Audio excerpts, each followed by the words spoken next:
Okay, Curtis Sargent Zume Project and Big Life People, Part 2. Quorum. What is a quorum?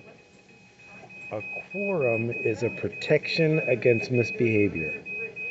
A quorum is a protection against erroneous choices. A quorum is a protection against bad leadership.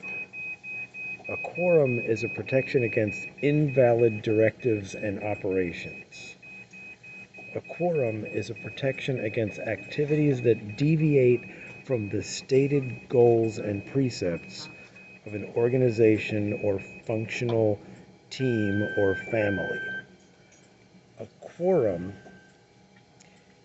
is a protection against activities that are evil or counterproductive or dangerous to the purpose and objectives of an organization, a family, or a body.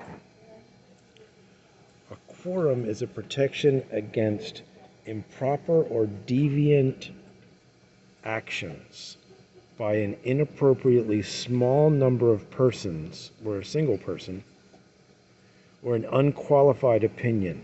A protection against improper actions by an unqualified opinion that has not been challenged or tested with truth.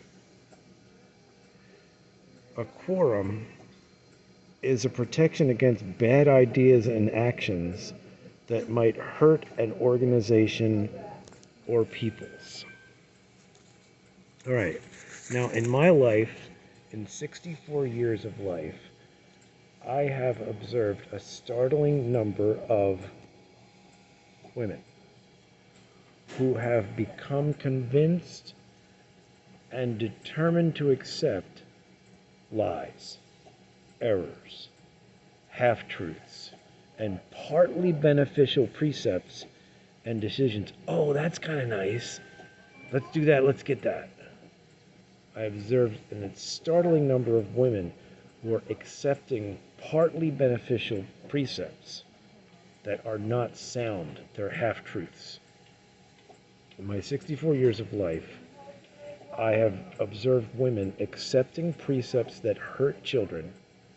I have seen women accepting precepts that hurt family. I have seen women accepting precepts that hurt men and that despise and disregard God's voice, God's word, the teachings of Christ, the Prince of Peace, and the way of life that he taught. In my 64 years, I have seen women in dangerous convictions and behaviors. I have seen women accept and develop truly bad and dangerous habits and choices and precepts.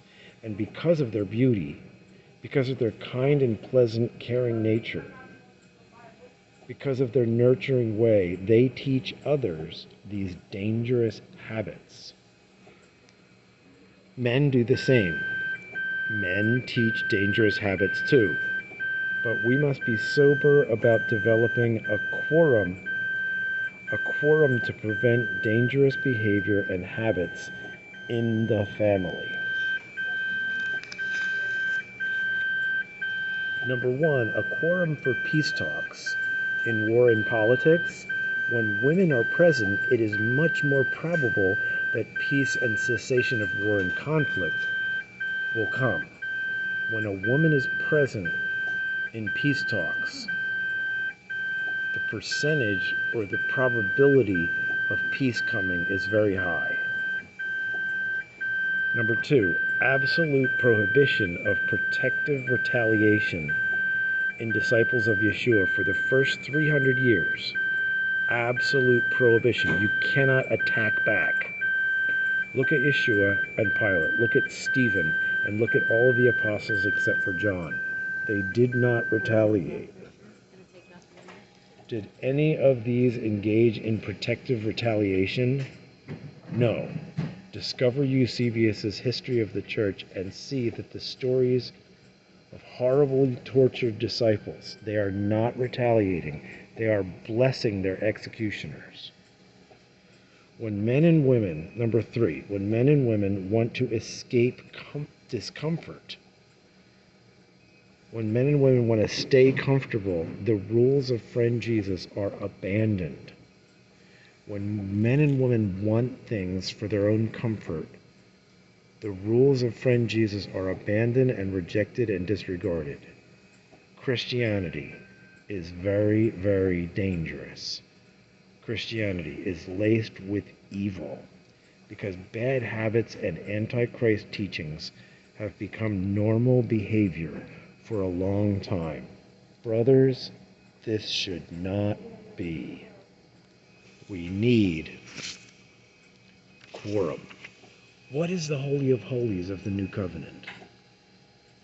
In place among the people for over 300 years, and then removed by Constantine and the greedy, selfish kings of Europe. What is the Holy of Holies of the New Covenant? What are the specific details of forming a safe quorum, a safe New Covenant Holy of Holies? What are the specific details that are needed? We're going to study the quorum, we're going to study the minyan, and we're going to study when Jesus was a boy and the requirements for family prayer and family decisions. And I want to bless you guys. Bless you. Curtis Sargent, Zume Project, and the Big Life People. Yahoo!